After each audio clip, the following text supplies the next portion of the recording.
galérer avec un homme garanti pour le mariage. Elles sont juste pour un homme qui ne t'épouse pas après avoir passé peut-être 4 ans sans manger avec lui. Des fois même, on prépare ta nourriture à la maison, tu peux lui donner ton plat et tout. Voilà. Merci déjà de me passer la parole. Moi, je pense que ça garantit le mariage. Oui. Parce qu'au jour d'aujourd'hui, il y a personne qui va vous dire que je voudrais être une personne qui me trouve déjà bâtie, qui me trouve déjà construit, qui me trouve déjà, je ne saurais pas comment dire, fini, un produit fini que il ou elle voudra seulement venir picorer ou piquer. Donc, il y a des cas légion, je suis d'accord, où malheureusement, on voit des femmes qui bataillent avec leur homme du début jusqu'à la fin. Et après, ces hommes-là ne les épousent pas. Mais parfois, des hommes épousent même seulement par reconnaissance. Moi, je suis désolée, mais l'amour, c'est un leurre. Pour moi, c'est vraiment une histoire de vraiment qui est au ciel. C'est vraiment pour les anges.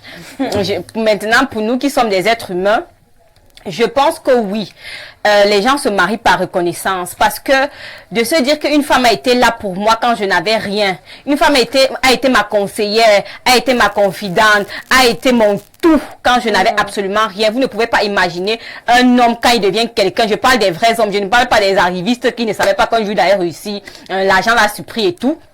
Je parle des vrais hommes qui avaient un projet de vie et qui sont arrivés là où ils voulaient arriver. Je vous m'en prie d'épouser ces femmes-là directement. Ce n'est même pas, c'est un cheminement normal, logique pour eux, que après tout ceci, la meilleure des récompenses, le meilleur des remerciements. Normal, Lauriane, qu'on épouse quelqu'un par reconnaissance. Pourquoi tu dis l'amour, c'est pour les hommes? Non, je suis désolée, Alida, parce que si tu vas me dire que tu épouses par amour, l'amour finit. Maintenant, au-delà de l'amour, il y a donc quoi? Si c'est que ce n'est que l'amour qui peut t'amener chez un homme. Si au-delà de l'amour, ça veut dire que quand l'amour va s'épuiser, tu vas quitter ce mariage. Mais c'est parce que au-delà de l'amour, il y a le fait que avec cette personne, j'arrive à être moi-même. Cette personne arrive à me faire donner le meilleur de moi chaque jour de ma vie. Avec cette personne, j'arrive à me dire que chaque jour, il faut que je bataille encore plus. C'est ça qui fait que dans un couple, on arrive toujours à supporter. Malgré les défauts de l'autre, on se dit qu'avec celle-ci, j'arrive à donner le meilleur de moi. Si ce n'était que l'amour, je t'assure que c'est même à cause de l'amour qu'on voit aujourd'hui, deux personnes sont ensemble, deux mois en pas, tu entends qu'ils ont rompu parce que justement, ce n'était que l'amour, et cet amour-là, c'est éphémère, c'est fini. On aime, il y a quelqu'un d'autre, il y a quelqu'un d'autre qui est encore mieux. Donc pour moi, je pense qu'au-delà de l'amour, on va mettre ça entre parenthèses, il y a ce qu'il y a après. Et c'est donc pour ça, je ne vais pas cesser de dire ça, pour moi, je pense que la plupart du temps, tous les hommes qui ont vécu avec leurs femmes de galère, ce sont ces femmes-là qu'ils ont épousées. Toutes ces femmes-là qu'on dit vraiment, moi je ne parle pas de celles qui venaient pas, vraiment les femmes qui ont bataillé. Pas épousé, qui ont toujours bataillé. Dans la vie, c'est toujours, la vie c'est un challenge et la vie c'est, comme on dit, ça peut donner comme ça ne peut pas donner. Ça veut dire que tu aurais même pu ne pas batailler avec un monsieur, il ne t'épouse pas. Comme tu peux batailler avec un monsieur, il ne t'épouse pas. Dans la vie, soit tu acceptes de lancer le dé pour jouer, soit tu ne joues pas, tu restes de côté, tu assumes de ne pas être dans le jeu. Mais si tu acceptes d'entrer dans le jeu de la vie, il y a des risques. Dans chaque chose, il y a des risques. Je prends le risque en me disant, je me mets en relation avec cette personne. Soit tu te mets totalement, soit tu te mets pas.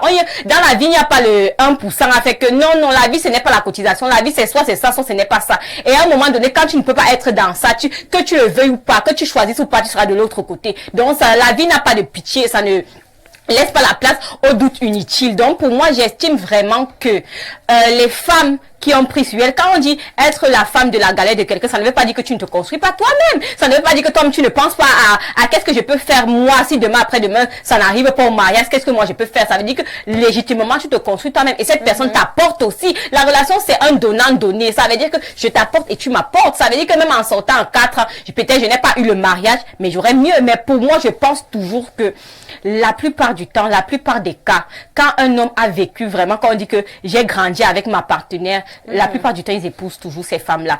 C'est pour ça qu'on est étonné qu'après, il y a tous les gens qui disent que, ouais, comment il a fait pour se marier jeune comme ça, mais parce que, les jeunes que tu entends, c'est parce que on a négrandi. Tu m'as vu, comment on dit, transpirer, et tu m'as toujours encouragé, tu m'as toujours soutenu. Pas peut-être, tu n'es pas toujours venu chez moi. Il y a des gens qui ont épousé des femmes de la galère, mais qui n'ont pas vécu avec ces femmes-là. Donc, pour moi, je pense qu'il y a un excès qu'il ne faut pas atteindre, parce que pour moi, je pense que le concubinage, c'est moyen, mais il y a des choses que normalement tu fais avec ton partenaire. Tu te rassures que si ton partenaire, que tu dis partenaire, a des problèmes financiers et que toi tu es en capacité de pouvoir l'aider, ça doit pas être quelque chose de surnaturel, ça doit être logique pour toi de dire je soutiens mon partenaire parce que demain après-demain, c'est notre avenir qu'il est en train de construire, c'est notre futur qu'il est en train de construire. Donc pour moi, quand on pense comme ça, je ne vois pas comment ça va sortir de nulle part qu'il va encore aller épouser une autre fille. Il va m'épouser. D'accord.